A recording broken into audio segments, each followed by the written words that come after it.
بسم اللہ الرحمن الرحیم۔ السلام علیکم۔ مکتب غامدی کی ایک اور نشست میں خوش آمدید۔ سلسلہ گفتگو 23 اعتراضات کی سیریز میں جاری ہے اور آج اس سلسلے کی ہم قسط نمبر 120 شروع کرنے جا رہے ہیں۔ سنت کیا ہے، یہ موضوع زیر بحث ہے۔ اس اعتراض کی آج چھٹی نشست آغاز کرتے ہیں۔ ہم سے بہت شکریہ آپ کے وقت کا۔ ہم واپس لوٹ کے اسی سوال پر پہنچ گئے ہیں۔ ذریعہ علم متحقق ہو گیا کہ رسالت مآب صلی اللہ علیہ وسلم نے اس ذریعہ علم یعنی اجماع اور تواتر کے ذریعے ہم تک دین منتقل کیا ہے۔ جو چیز منتقل کی ہے وہ کیا ہے؟ میں اس سے پہلے بھی عرض کر چکا اور اب ہم بات کو آگے بڑھا رہے ہیں، تو ایک بار پھر خلاصہ کر لیجئے کہ یہ دین اللہ تعالیٰ کی ہدایت ہے، یہ اس نے ہماری فطرت میں ودیعت فرمائی ہے۔ اس کے اجمال کو تفصیلات میں بدلنے کے لیے پیغمبروں کا سلسلہ جاری کیا۔ محمد الرسول اللہ صلی اللہ علیہ وسلم پر یہ سلسلہ ختم ہو گیا۔ دین کے تنہا ماخذ کی حیثیت آپ ہی کو حاصل ہے۔ آپ سے یہ دین جس ذریعے سے آگے منتقل ہوا ہے اس کو ہم نے بہت تفصیل کے ساتھ سمجھنے کی کوشش کی ہے۔ یعنی وہ ذریعہ کیا ہے؟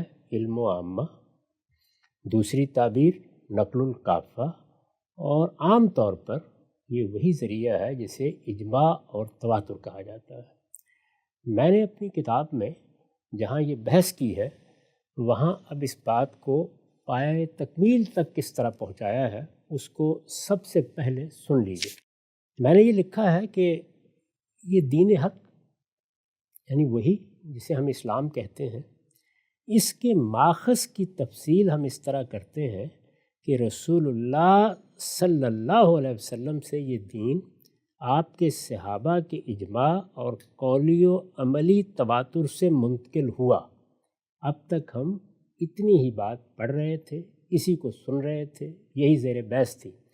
اب اس کو آپ مکمل کیجئے تو میں نے لکھا ہے کہ آپ کے صحابہ کے اجماع اور قولی و عملی تواتر سے منتقل ہوا اور دو صورتوں میں ہم تک پہنچا ہے، وہ دو صورتیں کیا ہیں؟ ایک قرآن، دوسرے سنت۔ قرآن یہ آپ جانتے ہیں کہ اللہ کی کتاب ہے۔ قرآن کیا ہے، کس طرح سے نازل ہوا، اس کی تدوین کس طرح سے ہوئی، وہ آگے کیسے منتقل ہوا، اس پر ہم بہت تفصیل کے ساتھ گفتگو کر چکے ہیں اور یہ بتا چکے ہیں کہ اس کے مختلف مراحل کیا رہے۔ ٹھیک، اس وقت یہ ہمارا موضوع نہیں ہے۔ دوسری چیز کیا ہے؟ سنت، یعنی صورتیں دو ہی ہیں۔ رسالت مآب صلی اللہ علیہ وسلم دین کا تنہا ماخذ ہے، دو صورتوں میں وہ آگے منتقل ہو رہا ہے، قرآن، سنت۔ قرآن کا نام خود قرآن نے بتایا ہے کہ قرآن ہے، سنت کو بھی یہ نام رسالت مآب صلی اللہ علیہ وسلم نے دیا ہے، اور یہ نام بھی اجماع اور تواتر ہی سے آگے منتقل ہو رہا ہے۔ چنانچہ مسلمانوں کا علم اصول جب ترتیب پانا شروع ہوا تو ہمارے ائمہ سنت کی تعریف کرتے ہیں، اور دیکھیے کن الفاظ میں کرتے ہیں۔ یہ کہتے ہیں کہ ما صدر الرسول اللہ صلی اللہ علیہ وسلم غیر القرآن من قول و فعل و تقریر، یعنی وہ چیزیں جو رسالت مآب صلی اللہ علیہ وسلم سے قرآن کے علاوہ ملی ہیں۔ ٹھیک، وہ آپ کا قول، فعل، تقریر جو چیز بھی ہے قرآن کے علاوہ ملی ہے، یعنی ما صدر غیر القرآن، تو خود بخود واضح ہو گیا کہ صورتیں دو ہی، یعنی ایک قرآن ہے اور ایک غیر القرآن، قرآن کے علاوہ کوئی چیز ہے، اور قرآن کے علاوہ وہ کیا چیز ہے؟ وہ کہتے ہیں کہ وہ سنت ہے۔ تو دو ہی صورتیں ہیں جن میں یہ دین آگے منتقل ہو رہا ہے۔ یہ بات واضح ہو گئی تو اب آگے دیکھیے، اس کے بارے میں ایک بڑا سوال پیدا ہوتا ہے۔ وہ سوال عقلی سوال ہے۔ وہ سوال اگر آپ ادنا درجے میں بھی غور و فکر کریں گے تو پیدا ہو جائے گا۔ وہ سوال یہ ہے کہ اللہ تعالیٰ نے اپنے پیغمبر کو بھیجا، اس پیغمبر کو اپنی ہدایت دی، وہ ہدایت پیغمبر نے آگے منتقل کرنی ہے، وہ اجماع اور تواتری سے منتقل ہوگی، قرآن بھی اسی طریقے سے منتقل ہوا ہے، لیکن جب اپنی کتاب قرآن نازل کر دی تو پھر کسی دوسرے ذریعے کی یا دوسری صورت کی ضرورت کیا باقی رہ گئی؟ اہم سوال۔ یعنی اللہ تعالیٰ نے اپنی کتاب قرآن مجید نازل کی، قرآن خود بھی کہتا ہے کہ وہ تفصیل لکل شے ہے، اس نے دین سے متعلق ہر چیز کو اپنے اندر سمیٹ لیا ہے۔ قرآن مجید جب اللہ کی کتاب کی حیثیت سے لوگوں کے ہاتھ میں دے دیا تو یہ تو بڑی معقول سی بات ہوتی کہ جو کچھ بھی دین کی ہدایت ہے وہ پھر اسی تک محدود رہتی۔ قرآن دے دیا گیا، اللہ تعالیٰ کے اپنے الفاظ میں دے دیا گیا، اللہ تعالیٰ نے اس کو خود نازل کیا، جبریل امین لے کر آ گئے، مسلمانوں نے اس کو یاد کر لیا، اس کو لکھ لیا، وہ آگے نسلاً بعد نسلاً لوگوں کو منتقل ہونے لگ گیا۔ اس وقت بھی کوئی اگر پوچھے تو ہم کہہ دیتے کہ اللہ کی کتاب قرآن مجید پڑھو، اس پہ سارا دین بیان ہوا ہے۔ لیکن جب ہم یہ کہتے ہیں کہ ایک قرآن اور دوسرے سنت، یہ سوال پیدا ہوتا ہے نا، عقلی سوال پیدا ہوتا ہے کہ پھر اس دوسری صورت کی ضرورت پڑی کیوں گئی؟ اہم بات۔ قرآن مجید کا جب ایک شخص مطالعہ کرتا ہے تو وہ یہ دیکھتا ہے کہ اس میں دین کی بنیادی ہدایت ہے، دین کی حکمت ہے، اخلاقیات بیان ہوئے ہیں، اس میں تمام عقائد کی تفصیلات کی گئی ہیں، اس میں ان پر مباحثے ہیں، قرآن مجید نے استدلال کیا ہے، اور اس کے ساتھ شریعت بھی بیان ہوئی ہے، یعنی شریعت اصلاً بھی بیان ہوئی ہے اور شریعت کی شرح و وضاحت بھی کی گئی ہے، شریعت سے متعلق بعض فروع تک بیان ہوئے ہیں۔ اگر یہ سب کچھ اس میں بیان ہوا ہے تو پھر یہ اس کے باہر، یعنی جس کو غیر القرآن کہا گیا، ایک دوسری صورت کی ضرورت کیوں پڑ گئی؟ یہ سوال اہم ہے، بہت اہم۔ قرآن قرآن مجید اس کا جواب دیتا ہے، قرآن خود بتاتا ہے کہ یہ ضرورت کیوں پڑی ہے۔ قرآن مجید یہ کہتا ہے کہ وہ اس زمین پر دین کی پہلی کتاب نہیں ہے، یعنی ایسا نہیں کہ 7ویں صدی میں اللہ تعالیٰ نے ایک پیغمبر کو مبعوث فرمایا، اور جب پیغمبر کو مبعوث فرمایا تو اس نے آ کے ایک دین کی ابتدا کر دی۔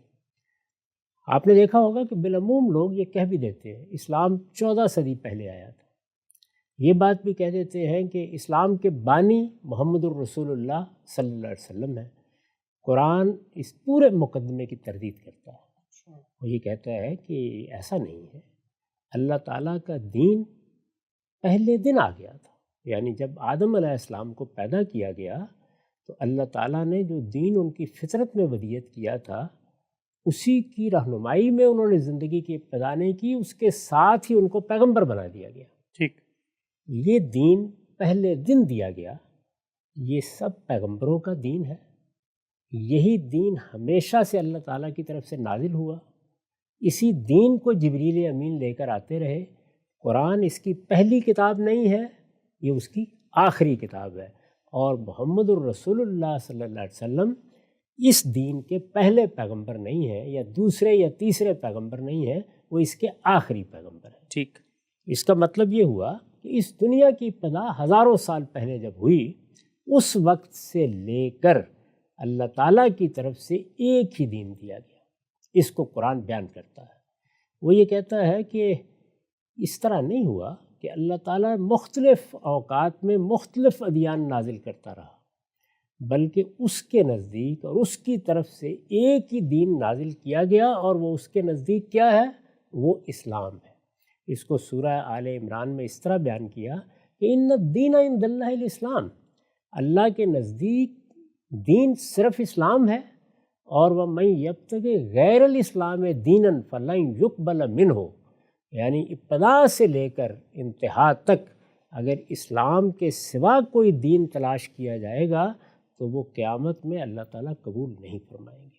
یہ مقدمہ ہے، یہ بنیادی مقدمہ ہے اور اہم ترین مقدمہ ہے، اس کو بڑی اچھی طرح سمجھ لینا چاہیے۔ یہی بات ہے جو ہم بار بار دہراتے رہے ہیں، ابھی بھی میں نے اسی کا خلاصہ کیا تھا ابتدا میں، یعنی اللہ کی ہدایت ہے، پیغمبروں کے ذریعے سے دی گئی ہے، آخری پیغمبر کی حیثیت محمد الرسول اللہ صلی اللہ علیہ وسلم کو حاصل ہے، قرآن کو بھی آخری کتاب کی حیثیت حاصل ہے۔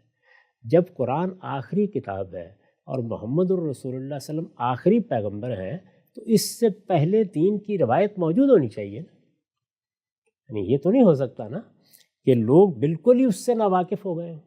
تو دین کی وہ روایت جو پیغمبروں نے قائم کی، اس میں جس طرح عقائد تھے اسی طرح سے اعمال بھی تھے، جس طرح ایمانیات تھے اسی طرح شریعت بھی تھی۔ اس شریعت کو پہلے دن دے دیا گیا، اس شریعت کی تجدید ہوتی رہی، مختلف پیغمبروں کے ذریعے سے اس شریعت کی تصویب ہوئی، بار بار لوگوں کو اس کی یاد دہانی کرائی گئی، اور وہ شریعت اسی طرح نسلاً بعد نسلاً منتقل ہوتی چلی گئی۔ قرآن مجید اس کو بیان کرتا ہے اور یہ بتاتا ہے کہ یہ کوئی نیا دین نہیں تھا جو محمد الرسول اللہ صلی اللہ علیہ وسلم پر نازل کیا گیا۔ دیکھیے سورہ شورى میں اس کو اس طرح بیان کیا ہے، شرع لکم من الدین ما وصی بہ نوح والذی اوحینا الیک۔ رسالت مآب صلی اللہ علیہ وسلم کو خطاب کر کے کہا ہے ہم نے آپ کی طرف وہی دین نازل کیا ہے، وہی دین آپ کے لیے مشروع کیا ہے جو اس سے پہلے ہم نوح علیہ السلام کو دے چکے، اسی کی وہی ہم نے آپ کی طرف کی ہے۔ وما وصینا بہ ابراہیم و موسیٰ و عیسیٰ، اور یہ جو پیغمبروں کے نام تم سنتے ہو یہ موسیٰ علیہ السلام تھے، یہ عیسیٰ علیہ السلام تھے، اور اس سے پہلے ان کے ابوالآباء ابراہیم علیہ السلام، ان سب کو یہی دین دیا گیا تھا، کوئی مختلف دین وہ لے کر نہیں آئے، نہ اس دین کے علاوہ وہ کسی دین کے پیغمبر بن کر آئے تھے، ایک ہی دین یعنی دین اسلام، اللہ کی ایک ہی ہدایت سب کو دی گئی ہے، اور سب کو یہ اس صراحت کے ساتھ دی گئی تھی کہ ان اقیم الدین ولا تتفرقوا فی، اس دین پر قائم رہو، اس دین پر قائم رہو اور اس میں کوئی تفرقہ پیدا نہ کرو۔ یعنی صرف یہی نہیں کہ اس پر قائم رہو، بلکہ یہی دین ہے جو اختیار کیا جائے گا، اس میں اپنی طرف سے کوئی بدعت داخل نہیں کی جا سکتی، کوئی نئی چیز اس میں نہیں لائی جا سکتی، اللہ تعالیٰ نے جو کچھ دے دیا ہے اس کو مضبوطی کے ساتھ پکڑو اور اس پر استقامت اختیار کرو۔ تو یہ بات قرآن مجید نے واضح کی اور اس طرح اس غلط فہمی کو دور کیا کہ یہ کوئی نیا دین ہے یا کوئی نئی ہدایت ہے، یہ آج سے دینا شروع کر رہے ہیں، یہ تو انسانیت کی سب سے بڑی میراث ہے، انسانیت کا سب سے بڑا اثاثہ ہے۔ اللہ تعالیٰ کی ہدایت جو اسلام کے نام سے ملی اور جو آدم علیہ السلام کے زمانے سے ملنا شروع ہوئی، وہ عہد بعہد وہ نسلاً بعد نسل لوگوں کو اسی طریقے سے ملتی رہی ہے، پیغمبر اس کی تصویب کرتے رہے ہیں، اور رسالت مآب صلی اللہ علیہ وسلم بھی جب مبعوث ہوئے تو وہ ہدایت اور وہ شریعت اور وہ دین پہلے سے موجود تھا، یعنی پہلے سے اس کے ماننے والے تھے، اس کو جاننے والے تھے، اس کو سمجھنے والے تھے، گویا سب پیغمبروں کا دین اسلام ہی تھا۔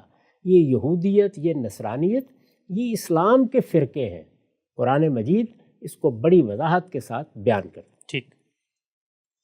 چنانچہ جب ہم قرآن کو پڑھتے ہیں تو وہ اس پوری تاریخ کو پیغمبروں کا نام لے کے بھی سناتا ہے، اور پھر رسول اللہ صلی اللہ علیہ وسلم کو حکم دیتا ہے کہ ہمیں اس کی تفصیلات بتانے کی ضرورت نہیں ہے، جو ہدایت پیغمبروں کی پہلے سے چلی آ رہی ہے آپ کو اسی کی پیروی کرنی ہے۔ اچھا، یعنی مثال کے طور پر یوں سمجھیے کہ ہم اپنا آئین یا اپنا دستور بنانے کے لیے پاکستان میں بیٹھے ہیں، اس سے پہلے 1935 کا ایکٹ موجود ہے، اس کے تحت حکومت کا نظم چل رہا ہے۔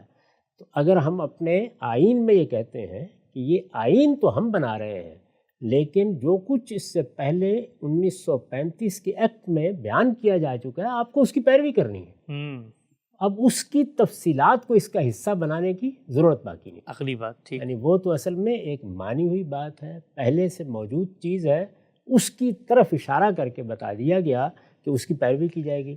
تو میں آپ کے سامنے قرآن مجید کے 2 مقامات رکھتا ہوں جہاں اس بات کو قرآن نے بیان فرمایا ہے۔ یہ سورہ انعام ہے، اور سورہ انعام کی آیت 83 سے میں پڑھ رہا ہوں۔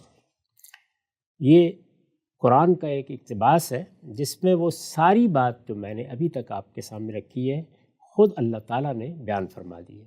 فرماتے ہیں وَتِلْكَ حُجَّتُنَا آتَيْنَاهَا إِبْرَاهِيمَ عَلَىٰ قَوْمِهِ نَرْفَعُ دَرَجَاتٍ مَّن نَّشَاءُ إِنَّ رَبَّكَ حَكِيمٌ عَلِيمٌ وَوَهَبْنَا لَهُ إِسْحَاقَ وَيَعْقُوبَ كُلًّا هَدَيْنَا وَنُوحًا هَدَيْنَا مِن قَبْلُ وَمِن ذُرِّيَّتِهِ دَاوُودَ وَسُلَيْمَانَ وَأَيُّوبَ وَيُوسُفَ وَمُوسَىٰ وَهَارُونَ وَكَذَٰلِكَ نَجْزِي الْمُحْسِنِينَ وَزَكَرِيَّا وَيَحْيَىٰ وَعِیسیٰ وَإِلیاس کل من الصالحین واسماعیل والیسع ویونس ولوطا وکلا فضلنا علی العالمین ومن آبائہم وذریاتہم واخوانہم واجتبیناہم وہدیناہم الی صراط مستقیم ذالک ھدی اللہ یہدی بہ من یشاء من عبادہ ولو اشرکوا لحبط عنہم ما کانوا یعملون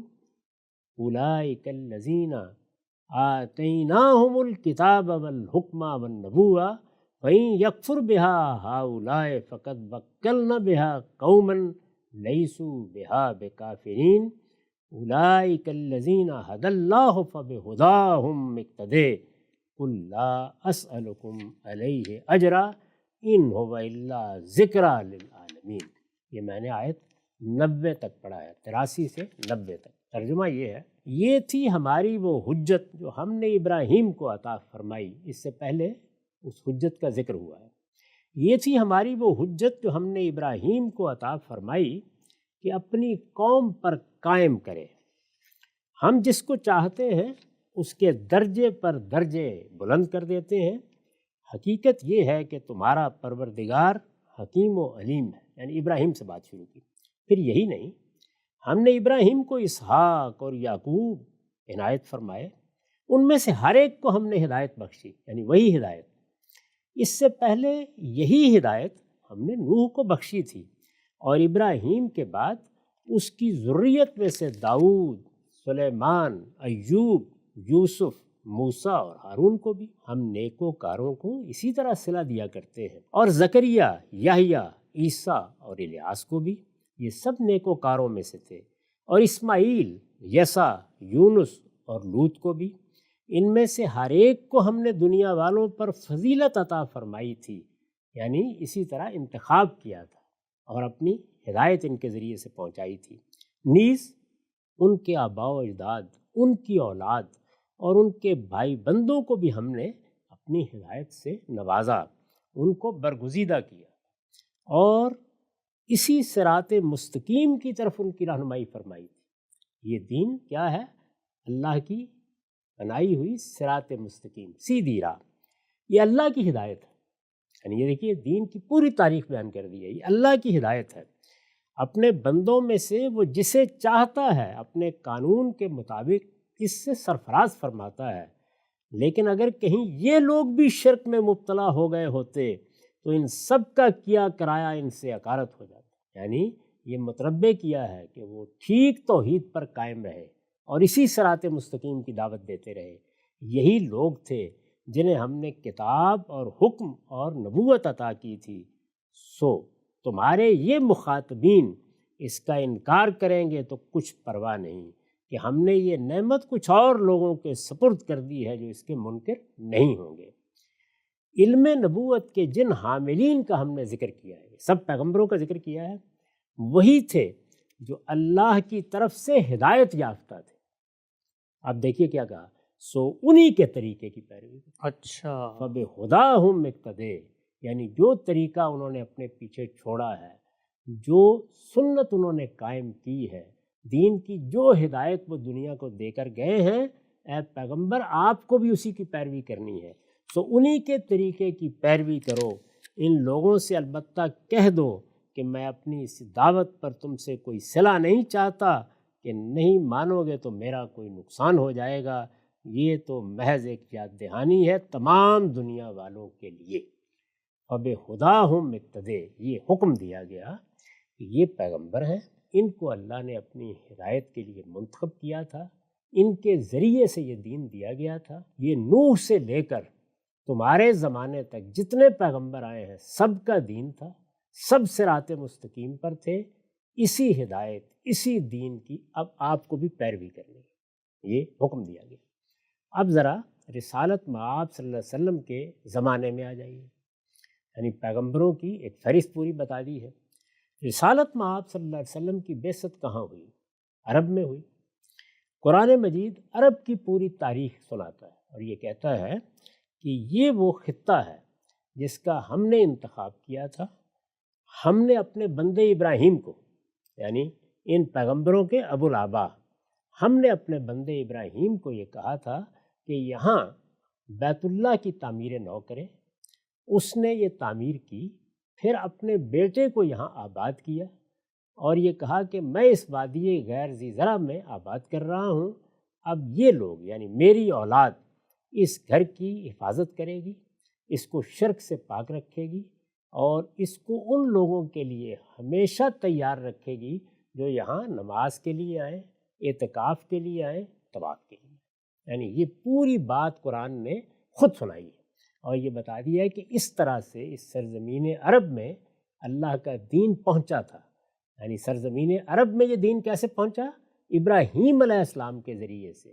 اسماعیل علیہ السلام یہاں آباد کیے گئے، وہ حرم کے متولی قرار پائے اور پھر انہی کی ذریت ہے جو آگے نسلاً بعد نسلاً اس روایت کو منتقل کرتی چلی گئی۔ گویا یہ اسماعیل علیہ السلام کے ذریعے سے عرب میں آ گیا اور پھر عرب میں ان کی اولاد کا دین بن گیا۔ یہ قرآن مجید نے تاریخ بتائی ہے۔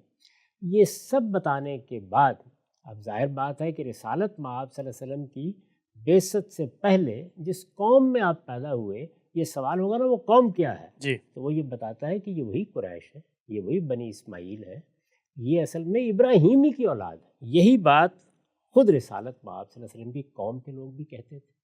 خود رسول اللہ نے اپنا تعارف اسی حیثیت سے کرایا۔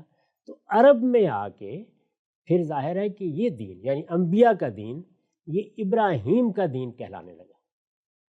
جس طریقے سے ہم یہ کہتے ہیں کہ اس وقت ہم رسول اللہ کے دین پر ہیں، یعنی دین تو سب پیغمبروں کا ہے، بلکہ اس سے آگے جائیں تو اللہ تعالیٰ کا ہے۔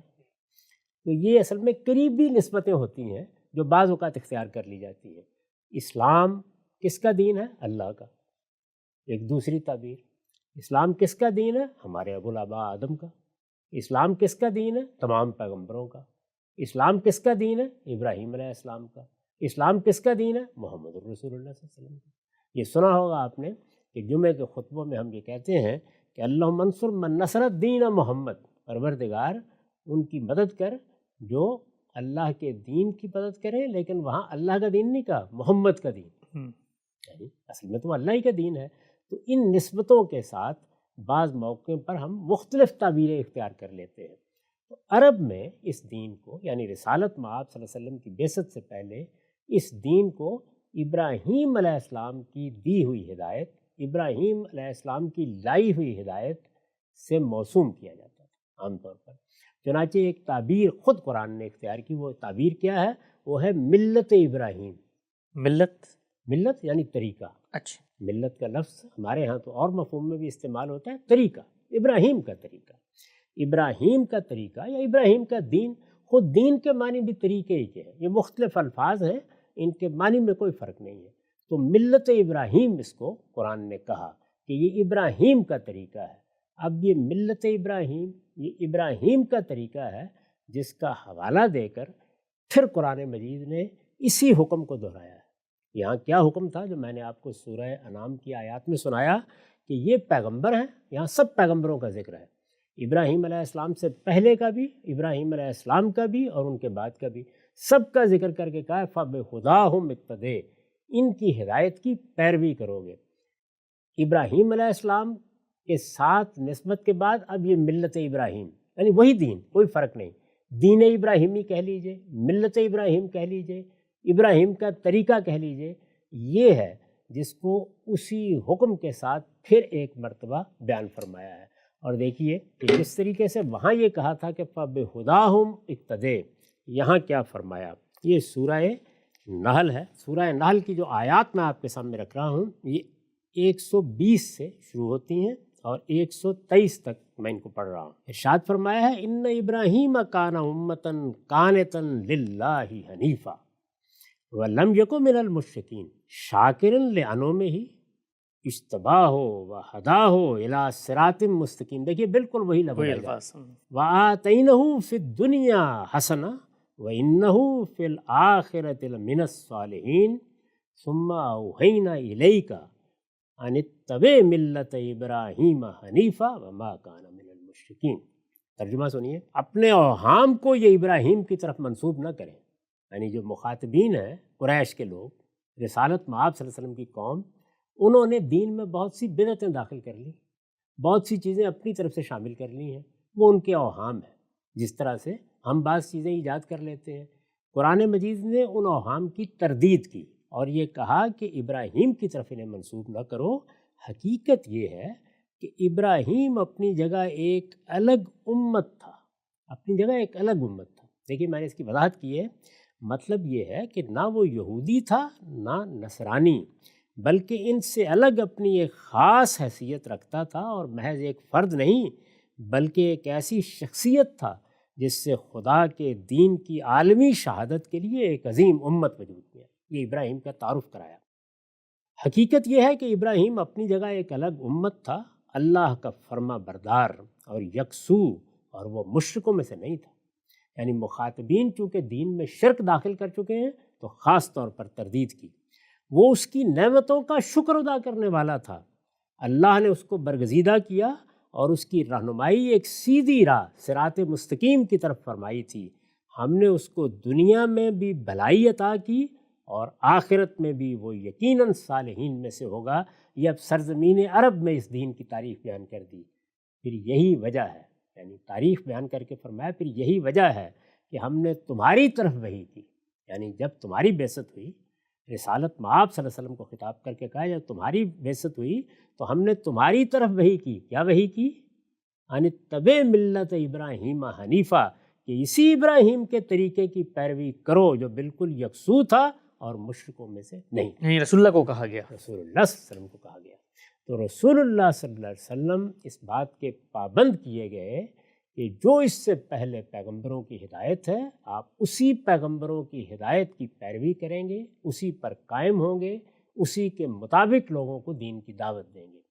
اور خاص عرب کے پس منظر میں یہ بتایا گیا کہ اس سرزمین میں یہ دین، یعنی اللہ کا دین، وہی پیغمبروں کا دین، وہی دین جو آدم علیہ السلام سے دینا شروع کیا تھا، وہ ابراہیمی کے ذریعے سے آیا تھا۔ ابراہیم کے صاحبزادے اسماعیل کی اولاد یہاں آباد ہوئی تھی، اور یہ وہی روایت ہے جو چلی آ رہی ہے۔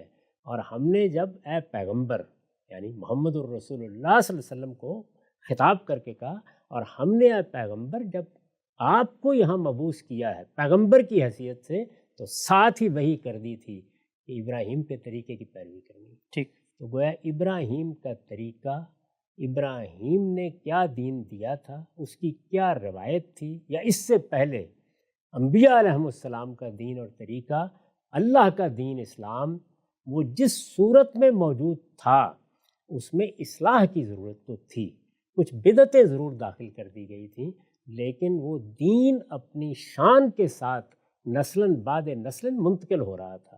وہ قریش کے پاس بھی موجود تھا، ایسا نہیں ہے کہ وہ دین سے ناآشنا کوئی گروہ تھا۔ قرآن مجید جب نازل ہوا تو اس نے کہا کہ مجھے جو کچھ کہنا ہے وہ تو میں کہوں گا، جن چیزوں کی اصلاح کرنی ہے کروں گا، دین کی ہدایت میں اگر اب کوئی اضافہ کرنا ہے تو وہ بھی ہوگا، لیکن جو پہلے سے دین ابراہیمی کی روایت یا ملت ابراہیم چلی آ رہی ہے اس کی پیروی تو کرنی ہی کرنی۔ ٹھیک، اچھا صاحب ایک توضیحی سوال یہاں پر ذہن میں آتا ہے، یہ جو اصل بات تھی کہ غیر القرآن ہدایت اللہ تعالیٰ نے آخر دی کیوں، اس کا آپ نے جواب دیا کہ جی اس لیے کہ پہلے سے ایک پورا کا پورا ٹریڈیشن موجود تھا اور قرآن نے کہا تم نے اس کی پیروی کرنی۔ لیکن سوال تو یہ بھی پیدا ہوتا ہے نا کہ جو پچھلے انبیاء تھے ان کو بھی کیا کتاب کے علاوہ کچھ ہدایت دی گئی؟ کیونکہ ٹریڈیشن میں صرف کتاب تو نہیں آ رہی، ٹریڈیشن میں تو غیر الکتاب چیزیں بھی آ رہی ہیں، تو سوال تو پھر وہاں بھی باقی رہے گا نا۔ بلکہ یہ معلوم ہوتا ہے قرآن مجید سے کہ پہلے مرحلے میں تو کتاب نہیں دی گئی، یعنی آدم علیہ السلام کو کوئی کتاب دی گئی اس کا ذکر ہی نہیں آتا، پہلے یہی سنت جاری کر دی گئی، یعنی ایک طریقہ بتا اس دیا۔ لحاظ سے اگر اللہ کی ہدایت کو دیکھیں تو اس میں ابتدا سنت سے ہوئی ہے، کتابیں بہت بعد میں نازل ہوئیں، بہت اہم بات ہے، صحیفے بہت بعد میں آئے ہیں، کتابیں تو اس وقت آئیں جب لکھنا ممکن ہو گیا، زبان جان گیا انسان، یعنی زبان وہ صورت اختیار کر گئی کہ لوگ کتاب سننے کتاب پڑھنے کے لیے تیار ہو گئے۔ پہلے تو زبانی ہدایت ہی تھی، اور وہ چیز جب زبانی ہدایت کے ذریعے سے دی جاتی تو لوگوں کا عمل بن جاتی، اسی طرح وہ اس کو منتقل کرتے۔ تو انبیاء علیہم السلام کے سلسلے میں تو ایک بڑا لمبا عرصہ ایسا ہے کہ جس میں کوئی کتاب نہیں تھی، اگر اس کو آپ خلاصہ کر کے بیان کریں تو ایک سنت جاری کر دی گئی، یہ سنت مقدم ہے کتاب سے، قرآن سے بھی مقدم ہے اور ہر کتاب سے مقدم ہے، بہت اہم بات ہے۔ آدم علیہ السلام کے زمانے سے وہ جاری کر دی گئی، اس لیے قرآن مجید نے سنت سے متعلق جو کچھ بھی ہے اس میں کوئی اصولی بات کرنا تھی کر دی ہے، بنیادی ہدایت جیسے یہاں دے دی کہ اس کی پیروی کی جائے گی، اگر اس میں کوئی اصلاح کی ضرورت تھی تو وہ بھی کی ہے۔ بہت سی چیزیں نماز سے متعلق زیر بحث آئی ہیں، حج سے متعلق زیر بحث آئی ہیں، اصلاحات کی ہیں، لیکن اصلاً یہ سارا دین جس پر ہم عمل پیرا ہوتے ہیں وہ پیغمبروں کے دین کی حیثیت سے ایک سنت کے طور پر جاری ہے، اور تمام پیغمبر اس پر عمل کر رہے ہیں۔ ابراہیم کی ملت کی حیثیت سے وہ اہل عرب کے ہاں بھی جاری ہے، اور اہل عرب بھی اس پر عمل کر رہے ہیں۔ اس میں کچھ بدعتیں داخل ہو گئی ہیں، اس میں کچھ خرابیاں پڑ گئی ہیں، ان میں سے کچھ چیزیں لوگ فراموش کر بیٹھے ہیں، لیکن اصلاً وہ دین موجود ہے۔ وہ دین ہے جس کی پیروی کرنے سے اس دین کی ابتدا ہوئی، یعنی یہ دین جب پیغمبر صلی اللہ علیہ وسلم کو رسالت مآب کو دیا گیا تو ابتدا کہاں سے ہوئی کہ یہ ملت ابراہیم، یہ دین ابراہیمی، یہ ابراہیم کا طریقہ، اس کی پیروی کرنی ہے، پیغمبروں کی پیروی کرنی ہے۔ چنانچہ رسالت مآب صلی اللہ علیہ وسلم نے، قرآن تو ابھی نازل ہونا شروع ہوا ہے، رسالت مآب صلی اللہ علیہ وسلم نے اس پورے دین کا اپنے ماننے والوں کو پابند کرنا شروع کر دیا، یعنی نماز پڑھی جانے لگی، روزے رکھے جانے لگے، اسی طرح حج و عمرہ لوگ پہلے سے کر رہے تھے، اس کی ترغیب دی، اور جتنی ہدایات تھیں ان کی ہم آگے تفصیل کریں گے، وہ سب کی سب جاری ہو گئیں، جبکہ ابھی قرآن کی شاید 3-4 صورتیں بھی نہ اتری۔ تو وہ پورا دین جو پہلے سے موجود ہے وہ تو چونکہ لوگ اس سے واقف ہیں، اس کو جانتے ہیں، اس لیے اس سے متعلق تفصیلات قرآن میں بیان کرنا تحصیل حاصل ہوتا، اس کی کوئی ضرورت نہیں تھی۔ اس کو بالکل ایسے ہی سمجھیے جیسے اس وقت کوئی کتاب نازل ہو تو وہ کیا کرے گی، یعنی غلطی کی اصلاح کرے گی۔ اگر کوئی چیز گم ہو گئی ہے تو اس کی بازیافت کی بات کرے گی، لیکن وہ دوبارہ ان چیزوں کو بیان نہیں کرے گی جن پر ہم عمل کر رہے ہیں۔ ہم روزے رکھ رہے ہیں، ہم حج کر رہے ہیں، ہم عمرہ کر رہے ہیں، اسی طرح سے ہم بہت سے دینی اعمال انجام دے رہے ہیں، ہم دین کی بہت سی ہدایت سے واقف ہیں۔ جس سے ہم واقف ہیں اس کو دوبارہ کیوں بیان کیا جائے، کیوں اس کا ذکر کیا جائے؟ تو اصل میں یہ قرآن اور سنت میں یہ تو بالکل درست ہے کہ اللہ کی کتاب قرآن مجید قول فیصل ہے اور سنت اس کے بعد ہے، لیکن اگر آپ زمانے کے لحاظ سے دیکھیں تو سنت مقدم ہے اور قرآن مؤخر ہے، یعنی سنت پہلے سے موجود ہے، وہ پیغمبروں کا دین ہے، وہ دین ابراہیمی ہے، وہ ملت ابراہیم ہے، رسول اللہ نے اسی دین کو جاری فرمایا ہے، اور وہ رسول اللہ نے جاری فرمایا ہے، لیکن حکم کس نے دیا؟ اللہ تعالیٰ نے۔ اور یہ حوالہ دیا ہے سورہ نحل میں اس حکم کا کہ ہم نے آپ کو مبعوث کیا تو ہم نے ساتھ ہی وہی کر دی تھی کہ ابراہیم کے طریقے کی پیروی کرنی ہے، یعنی قرآن ہی نے پابند کر دیا، یعنی قرآن مجید نے حوالہ دیا اس کا، پابند تو اللہ تعالیٰ نے کر دیا، اس وحی کا یعنی پابند کیا تھا نا، اس کا حوالہ دیا یہاں، اوحینا الیک، ہم یہ وحی کر چکے ہیں آپ کو کہ آپ کو کیا کرنا ہے، ابراہیم کے طریقے کی پیروی کرنی ہے۔ تو ابراہیم کے طریقے سے رسالت مآب صلی اللہ علیہ وسلم نے اپنی دعوت کی ابتدا کی ہے، اس طریقے کا صحابہ کو پابند کیا ہے، اس طریقے کی پابندی جب انہوں نے اختیار کر لی ہے تو قرآن نے بھی اسی کا حوالہ دیا ہے، بلکہ قرآن اس بات کو جگہ جگہ بیان کرتا ہے۔ میں نے چند مقامات کا انتخاب کیا ہے، کوئی نیا دین نہیں ہے، آپ کوئی نئے رسول نہیں ہیں، یہ وہی ہدایت ہے جو اس سے پہلے ہم نے دی تھی، یہ سب پیغمبروں کی ہدایت ہے، یہ ملت ابراہیم ہے، اس کی پیروی کریں اور آگے بڑھیں۔ تو حکم قرآن میں بھی آ گیا، یعنی یہ بتا دیا گیا کہ اس کی پیروی کا رسول اللہ کو پابند کیا گیا ہے۔ بس اسی مثال سے سمجھ لیجئے کہ ہم نے دستور بنایا اور اس میں لکھ دیا کہ اس دستور سے پہلے جو دستور رہا ہے اس کی پیروی کرنی ہے، اس کی ایک ایک چیز اسی طریقے سے نافذ ہے، الا یہ کہ اب یہ کتاب نازل ہو رہی ہے، یہ اس میں کوئی ترمیم کر دے، کوئی تغیر کر دے، کوئی تبدیلی کر دے، وہ پھر اس کتاب سے دیکھا جائے گا، لیکن اصلاً دین سنت کے ذریعے سے جاری ہوا ہے، اور یہ سنت پہلے ہے اور قرآن اس کے بعد۔ ٹھیک، اچھا صاحب، ایک توضیحی سوال اس موقع پہ بات سمجھنے کے لیے، قرآن مجید خود ایک دوسرے مقام پر یہ بتاتا ہے رسول اللہ صلی اللہ علیہ وسلم کو ہی کہ بھئی آپ کے مخاطبین ما کنت تدری مل کتاب ولا الایمان، بھی تم تو جانتے نہیں تھے کہ کتاب کے ایمان کی اگر یہ روایت پوری کی پوری جاری تھی تو قرآن تو کہہ رہا تم لوگ واقف ہی نہیں ہو۔ اس میں یہ بتایا گیا ہے کہ اس سے پہلے جس طرح سے ایک دین علم کی حیثیت اختیار کرتا ہے اور کتابیں نازل ہوتی ہیں، جس طرح سے وہ بنی اسرائیل میں نازل ہوتی رہیں، یہ آپ کے ہاں روایت موجود نہیں تھی، یعنی 2000 سال تک عرب کے لوگ یا رسالت مآب صلی اللہ علیہ وسلم کی قوم کے لوگ یہ دین کی جو پیغمبرانہ روایت ہے اس سے الگ ہو چکے تھے. ان کے ہاں اسماعیل علیہ السلام کے بعد کوئی پیغمبر نہیں آیا، تو جب کتاب نازل کی گئی تو ان کے ہاں تو کوئی کتاب نازل نہیں ہوئی. تو قرآن مجید نے بتایا کہ آپ کتاب سے واقف نہیں تھے، یہ کتاب پہلی مرتبہ قرآن کی صورت میں آپ کو دی جا رہی ہے. یہ کہ ایمانیات کیا ہوتے ہیں، ان کی تفصیلات کیا ہیں، یہ چیزیں بھی بڑی حد تک لوگوں کی نگاہوں سے اوجھل ہو گئی تھیں، جن کی تفصیلات دین میں علم کے طور پر کی جاتی ہیں، تو وہ اب ہم آپ کو بتا رہے ہیں. یہ اس کا حوالہ دیا ہے، یعنی ایک خاص سیاق میں یہ بات کہی ہے کہ جس طرح سے بنی اسرائیل اس پوری روایت میں ایک علم کی روایت بھی رکھتے ہیں، آپ کے ہاں یہ موجود نہیں رہی. یہ اللہ کی عنایت ہے اور اس کا کرم ہے کہ ہم نے دین تو موجود تھا، دین کے اعمال موجود تھے، دین کا تصور موجود تھا، لیکن اب ہم اس کو ایک باقاعدہ علم کے طور پر آپ کو دے رہے ہیں. اس میں ایمانیات کی وضاحت بھی ہوگی اور اس میں شریعت اور باقی چیزیں بھی دی جائیں گی. تو یہ بات ہے جس کو قرآن نے یہاں بیان کیا. تو میں نے آپ کو یہ بتایا کہ پورا قرآن مجید جس اصول پر قائم ہے، وہ اصول کیا ہے کہ یہ سارے پیغمبروں کا دین ہے، یہ اللہ کا وہ دین ہے جس کا نام اسلام ہے. اس کے سوا اللہ نے کوئی دوسرا دین کبھی دیا ہی نہیں. یہ ہدایت ابراہیم اس سرزمین میں لے کے آئے تھے، یہ ان کے طریقے کی حیثیت سے اس سرزمین پہ موجود ہے، اس کی پیروی کرنی ہے. ہاں اب ہم آپ کو بتاتے ہیں کہ اس میں غلطی کہاں ہو رہی ہے، اوہام کہاں داخل ہو گئے ہیں، بدعت کہاں داخل ہو گئی ہے. اس کی اب تنقید بھی ہوگی، اس کی تطہیر بھی ہوگی، اس کی تصویب بھی ہوگی، اس کو زندہ بھی کیا جائے گا. لیکن بنیاد کیا ہے؟ وہی روایت جو پہلے سے چلی آ رہی ہے. چنانچہ دین اصلاً اس سنت کا نام ہے جو رسالت مآب صلی اللہ علیہ وسلم نے ابراہیم علیہ السلام کے دین کی حیثیت سے بعض اضافوں کے ساتھ آگے جاری کر دی ہے. چنانچہ میں نے پھر اپنی کتاب میزان میں سنت کی تعریف کی ہے، اس چیز کو سامنے رکھ کر اس کی تعریف کی ہے. وہ آپ سن لیجئے. وہ تعریف کے الفاظ یہ ہیں کہ سنت سے ہماری مراد دین ابراہیمی کی وہ روایت ہے جسے نبی صلی اللہ علیہ وسلم نے اس کی تجدید و اصلاح کے بعد اور اس میں بعض اضافوں کے ساتھ اپنے ماننے والوں میں دین کی حیثیت سے جاری فرمایا ہے. قرآن میں آپ کو ملت ابراہیمی کی اتباع کا، پیروی کا حکم دیا گیا ہے. یہ روایت اسی کا حصہ ہے. ارشاد فرمایا ہے ثم اوحینا الیک ان اتبع ملت ابراہیم حنیفا وما کان من المشرکین.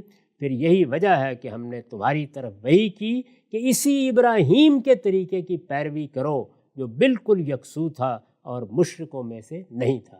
یہی آیت میں نے آخر میں آپ کو سنائی ہے پورے سیاق و سباق کے ساتھ. اور یہ ذہن میں رکھیں کہ یہ ملت ابراہیم ہے جو ہماری ملت ہے، یہ پیغمبروں کا دین ہے جو ہمارا دین ہے. اس دین کا نام ہمیشہ سے اسلام تھا. یہی دین ہے جس کو ہم سمجھنا چاہ رہے ہیں. اس دین کی ہدایت اصلاً سنت پر مبنی ہے. قرآن اس کے بعد اس کی شرح و وضاحت بھی کرتا ہے، اس کے اطلاقات بھی واضح کرتا ہے، اس میں سے اوہام کو بھی ختم کرتا ہے، بدعات کو بھی دور کرتا ہے، اس کی تطہیر اور تنقیح کر کے جو اضافے کرنے ہیں وہ بھی اس میں کرتا ہے. اس کا جو کچھ بھی عمل ہے وہ اس کے بعد شروع ہوتا ہے.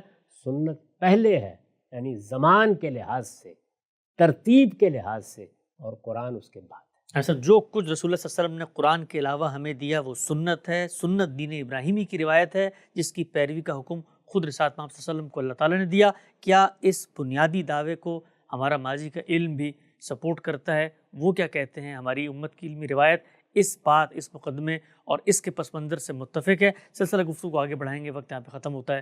دوبارہ حاضر خدمت ہوں گے. اب تک آپ کا بہت شکریہ.